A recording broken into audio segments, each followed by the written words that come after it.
ಟಾರ್ಗೆಟ್ಗೆ ಮತ್ತೊಮ್ಮೆ ಸ್ವಾಗತ. ಧನಂಜಯ ಕುಮಾರ್ ಅವರ ಇತ್ತೀಚೆಗೆ ತಮ್ಮ ಎಲ್ಲ ಹೇಳಿಕೆಗಳನ್ನು ಗಮನಿಸ್ತಾ ಇದ್ರೆ ಧನಂಜಯ ಕುಮಾರ್ ಎಲ್ಲೋ ಈ ಬಿಜೆಪಿ ಪಕ್ಷದವರು ಯಾರು ಮಾತಾಡದೆ ಧನಂಜಯ ಕುಮಾರ್ ಒಬ್ಬರು ಮಾತಾಡ್ತಾ ಇರೋದು ನೋಡ್ತಾ ಇದ್ರೆ ಒಂದು ರೀತಿ ಜನಕ್ಕೆ ಜೋಕರ್ ರೀತಿ ಕಾಣಿಸ್ತಾ ಇದ್ದೀರಿ ನೀವು. ನೋಡಿ ಸ್ವಾಮಿ, ನನಗೆ ನೀವು ಹೇಳಿದ ರೀತಿಯಲ್ಲಿ ಇಲ್ಲದೇ ಇರುವಂಥದ್ದನ್ನು ಸಮರ್ಥನೆ ಮಾಡಿಕೊಳ್ಳೋದು ಅಥವಾ ಇದೇ ಕಸುಬು ಏನಲ್ಲ ಅಥವಾ ಯಾವುದೇ ಇದರ ಹಿಂದೆ ಉದ್ದೇಶ ಇಲ್ಲ. ರಾಜ್ಯದ ಮುಖ್ಯಮಂತ್ರಿಗಳು ಕೂಡ ನೀವು ಅದನ್ನು ತಿರಸ್ಕರಿಸ್ತೀರಿ.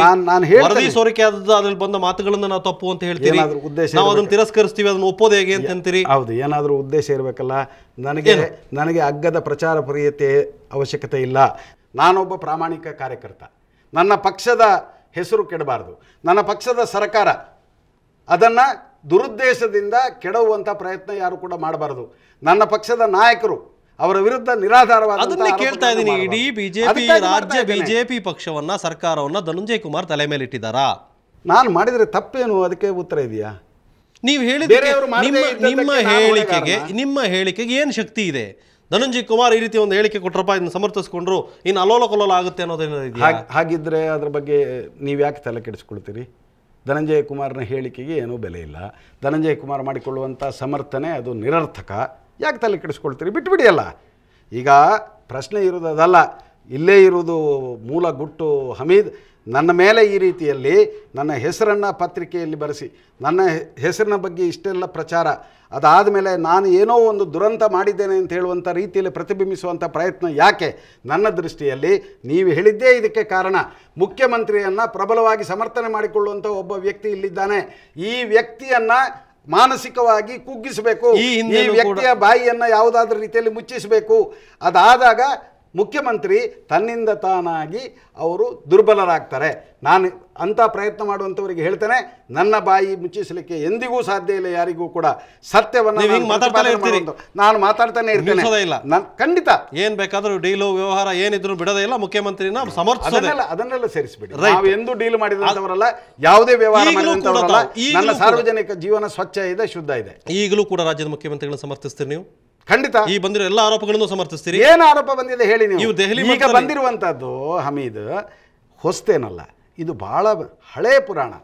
ಎರಡು ಅಂಶದ ಬಗ್ಗೆ ಉಲ್ಲೇಖ ಇದೆ ಅಂತ ಹೇಳ್ತಾರೆ. ಒಂದು, ಅವರ ಮಕ್ಕಳಿಂದ ಯಾರೋ ಒಬ್ಬರು ಜಮೀನು ಹೆಚ್ಚು ಕ್ರಯ ಕೊಟ್ಟು ಖರೀದಿ ಮಾಡಿದ್ದಾರೆ ಅಂತ.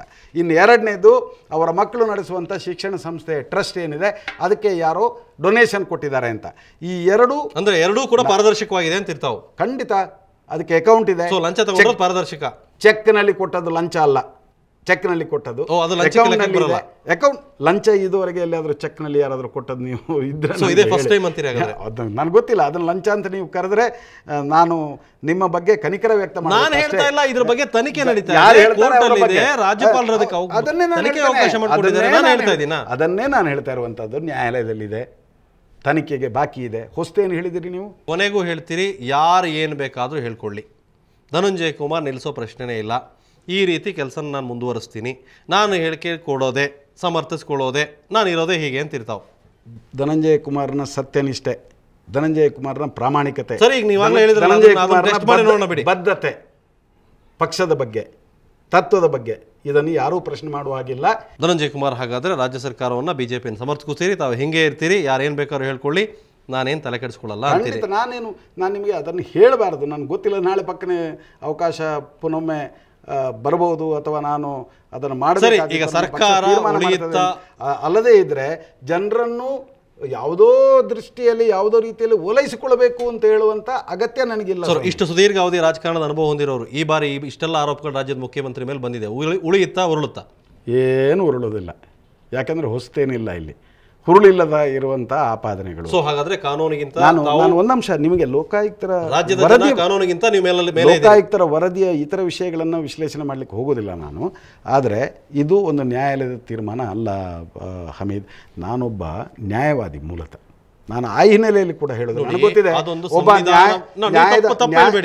ಸಂವಿಧಾನಬದ್ಧ ಸಂಸ್ಥೆ, ಲೋಕಾಯುಕ್ತ ಆಕ್ಟ್ ಬೇರೆನೇ ಇದೆ. ಅದು ಕಮಿಷನ್ ಅಲ್ಲ, ನೀವು ಒಪ್ಕೋಬೇಕು ಒಪ್ಕೋಬಾರ್ದು ಕಮಿಷನ್ ಅಲ್ಲ. ಅದೇನು ಸೀಲ್ಡ್ ಕವರ್ ಕೊಡಬೇಕು ಅನ್ನೋದೇ ಇಲ್ಲ. ತಾನೆ ಸೋರಿಕೆ ಆಗಿರೋ ವಿಚಾರಗಳು ಅಷ್ಟು ಸತ್ಯ ತಾನೆ? ಆದರೆ ಸೋರಿಕೆ ಆಗಿದೆ ಅನ್ನೋದೇ ಆದ್ರೆ ಸತ್ಯ ತಾನೆ? ನಾನು ಹೇಳುವ ಅಂಶ ಗಮನಿಸಿ ಹಮೀದ್.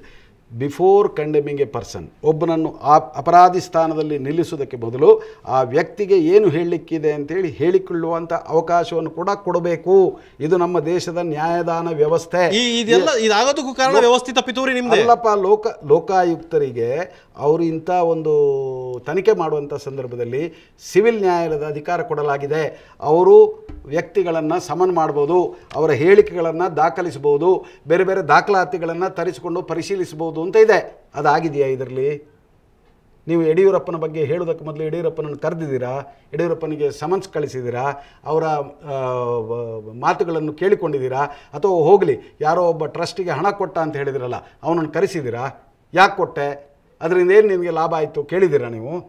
ಅಥವಾ ಜಮೀನು ಖರೀದಿ ಮಾಡಿದವ 20 ಕೋಟಿಗೆ ಖರೀದಿ ಮಾಡಿದ್ದಾನೆ ಅಂತ ಹೇಳ್ತೀರಿ ನೀವು, ಯಾಕೆ ಖರೀದಿ ಮಾಡಿದೆ ಅಂತೇಳಿ ಕೇಳಿದ್ದೀರಾ ನೀವು? ಹಾಗೇನೇ ಆಗೋದಿಲ್ಲ Hamid. This is not a judgement of a court of law. ನಾನು ಅದನ್ನು ಹೇಳ್ತಾ ಇದ್ದೇನೆ. ಇನ್ನೊಂದು ನಾನು ಹೇಳಿದೆ, ನ್ಯಾಯವಾದಿಯಾಗಿ ನನಗೆ ಪ್ರಾಥಮಿಕ ಪ್ರಜ್ಞೆ ಇದೆ. ಒಬ್ಬ ನ್ಯಾಯದಾನ ವ್ಯವಸ್ಥೆಯಲ್ಲಿರುವಂಥ ಮುಖ್ಯಸ್ಥರು ಯಾರಿದ್ದಾರೆ, ನ್ಯಾಯಾಧೀಶರ ರೀತಿಯಲ್ಲಿ ಕೆಲಸ ಮಾಡುವಂಥವರು, ಅವರ ಹತ್ರ ಹೋಗಿ ಆ ನ್ಯಾಯ ಪ್ರಕ್ರಿಯೆಯಲ್ಲಿ ಮಧ್ಯಪ್ರವೇಶ ಮಾಡಬಾರ್ದು. ಅವರನ್ನು ಹೋಗಿ ಯಾವುದೇ ರೀತಿಯಲ್ಲಿ ವಶೀಕರಣ ಮಾಡಿಕೊಳ್ಳಿಕ್ಕೆ ಪ್ರಯತ್ನ ಮಾಡಬಾರ್ದು. ಅವರ ಜೊತೆಗೆ ಅದರ ಬಗ್ಗೆ ಮಾತನಾಡಲು ಕೂಡ ಬಾರದು ಅಂತ ಹೇಳುವಂಥ ಪ್ರಾಥಮಿಕ ಪ್ರಜ್ಞೆ ನನಗಿದೆ. ನನ್ನನ್ನು ಅಷ್ಟು ಹಗುರವಾಗಿ ಏನೋ ಹೋಗಿ ಡೀಲ್ ಮಾಡಿದ್ದೀಯಾ ಅಂತೇಳಿ ನೋಡಿ. ನಾನು ಇನ್ನೊಮ್ಮೆ ಭಾಳ ನಿಷ್ಠವಾಗಿ ಹೇಳಬೇಕು ನಿಮಗೆ, ಡೀಲ್ ಮಾಡಲಿಕ್ಕೆ ಒಬ್ಬ ಹೋಗಿದ್ದಾನೆ ಅಂತ ಹೇಳಿದರೆ ಯಾರ ಹತ್ರ ಹೋಗ್ಬೋದು ಹೇಳಿ? ಡೀಲ್ ಆಗಲಿಕ್ಕೆ ರೆಡಿ ಇರುವಂಥವನ ಹತ್ರ ಮಾತ್ರ ಡೀಲ್ ಮಾಡಲಿಕ್ಕೆ ಹೋಗಲಿಕ್ಕೆ ಸಾಧ್ಯ. ನೀವು ಅದರ ಹಿಂದೆ ಇರುವಂಥದ್ದನ್ನು ಅರ್ಥ ಮಾಡಿಕೊಳ್ಳಿ. ಸುಮ್ಮನೆ ಆ ರೀತಿಯಲ್ಲಿ ಮಾತನಾಡಲಿಕ್ಕೆ ಹೋಗಬೇಡಿ. ಅಂದರೆ ಏನು ಅರ್ಥ ಇದೆ? ಅಂದರೆ ಅರ್ಥ ಏನು?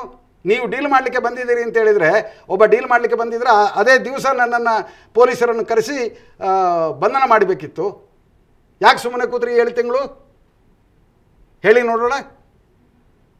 ಸಂತೋಷ್ ಹೆಗ್ಡೆ ಈ ಪ್ರಶ್ನೆ ನೇರವಾಗಿ ಕೇಳ್ತಾ ಇದ್ದೀರಿ. ನನಗೆ ಗೊತ್ತಿಲ್ಲ ಯಾರು ಹೇಳ್ತಾರೆ, ಅವರಿಗೆ ನಾನು ಕೇಳ್ತೇನೆ. ಸಂತೋಷ್ ಹೆಗ್ಡೆನೇ ಹೇಳಿರೋದು ಇದನ್ನ. ಅವರೇ ಹಾಗಿದ್ರೆ ಇದಕ್ಕೆ ಉತ್ತರ ಕೊಡಬೇಕು. ಯಾಕೆ ಮಾಡಲಿಲ್ಲ? ನಿಮ್ಮ ಮುಂದೆ ಏನು ದಾಖಲೆ ಇದೆ ತನ್ನಿ ಹೊರಗೆ. ಸುಮ್ಮನೆ ನನ್ನ ಸಾರ್ವಜನಿಕ ಜೀವನದಲ್ಲಿ ಗಳಿಸಿದಂಥ ಒಳ್ಳೆಯ ಹೆಸರು ಅದಕ್ಕೆ ಮಸಿ ಬೆಳಿಲಿಕ್ಕೆ ಪ್ರಯತ್ನ ಮಾಡಬೇಡಿ ಸ್ವಾಮಿ. ಸೊ ನೇರ ಸವಾಲು ನನಗೆ ಯಾವುದೇ ರೀತಿಯ ದುರುದ್ದೇಶ ಇಲ್ಲ. ಅಥವಾ ನನಗೆ ಸನ್ಮಾನ್ಯ ಸಂತೋಷ್ ಹೆಗ್ಡೆಯವರ ಬಗ್ಗೆ ಅಪಾರ ಗೌರವ ಇದೆ. ಇವತ್ತಿಗೂ ನನಗೆ ಅದೇ ವಿಶ್ವಾಸ ಇದೆ, ಅದೇ ಪ್ರೀತಿ ಇದೆ. ಎಲ್ಲೋ ಏನೋ ಒಂದು ಷಡ್ಯಂತ್ರ ನಡೆದಿದೆ ಅಂತ ಹೇಳುವಂಥದ್ದು ಮಾತ್ರ. ಯಾರು ಮಾಡಿರೋದು ಅದನ್ನೇ? ಆ ಪಿತೂರಿ ಮಾಡಿರೋದು ನೀವೇ ಅನ್ನೋದು ಆರೋಪ. ಏನು ಪಿತೂರಿ ಮಾಡಿದ್ದೇನೆ ನೀವು? ಏನು ಪಿತೂರಿ ಮಾಡಿದ್ದೇನೆ ಹೇಳಿ? ಅದನ್ನಾದರೂ ಹೇಳಿ. ಏನು ಪಿತೂರಿ ಮಾಡಿದ್ದೇನೆ ಹೇಳಿ. ಸೊ ಯಾರು ಏನೇ ಹೇಳಲಿ, ನಾನು ಮಾಡೋದು ಹೇಳೋದೇ, ಬಿಡೋ ಪ್ರಶ್ನೆ ಇಲ್ಲ ಅಂತ ತಾವು ಹೇಳ್ತೀರಿ. ಸೊ ನಮ್ಮ ಜೊತೆ ಸೊ ಓಕೆ, ನಮ್ಮ ಜೊತೆ ಸೀಮಿತ ಅವಧಿಯಲ್ಲಿ ಅನೇಕ ವಿಚಾರ ನಮ್ಮ ಜೊತೆ ಹಂಚಿಕೊಂಡ್ರಿ. Thank you Dhananjay. ಧನ್ಯವಾದ. ಇದಿಷ್ಟು ಇವತ್ತಿನ ಟಾರ್ಗೆಟ್. ಮುಂದಿನ ವಾರ ಮತ್ತೊಬ್ಬ ಅತಿಥಿಯೊಂದಿಗೆ ಭೇಟಿಯಾಗ್ತೀನಿ. ಕ್ಷಣ ಕ್ಷಣದ ಸುದ್ದಿಯಾಗಿ ನೋಡ್ತಾ ಇರಿ ಸುವರ್ಣ ನ್ಯೂಸ್ 24/7.